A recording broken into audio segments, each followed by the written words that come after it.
Samantala mga leader at iba't ibang mga religious leaders na mamula sa iba't ibang bansa nagtipon-tipon sa isang summit para isulong ang pangkapayapaan. Yan ang tinutukan ng aming kasamang si Elizabeth Cachin. Ginanap sa kauna-unahang pagkakataon ng World Alliance of Religions Peace Summit na may temang The World as One. Ito isang pagtitipon ng mga leader, mga religious leaders at eksperto mula sa iba't ibang larangan ng buhay mula sa iba't ibang bansa. Inorganisa ito ng HWPL, IPYG at IWPG sa pangunguna ni Manhee Lee at Namhee Kim ng South Korea.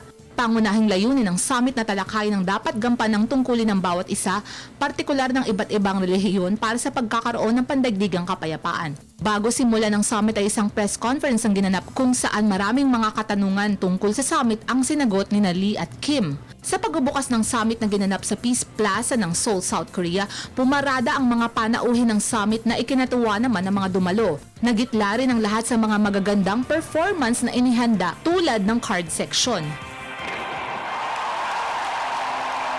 Nagbigay din ng mensahe ang mga organizers at pagkatapos nito'y ang mga leader naman mula sa iba't ibang bansa ang bumati at nagbigay ng kani-kanilang mensahe. Isa sa mga ito ay si Manila Archbishop Gaudencio Rosales. Pagkatapos nito'y formal nang binuksan ng summit at nagkaroon ng Dance of Peace, Festival of Light. Para sa Telebisyon ng Bayan, Elizabeth Cachin.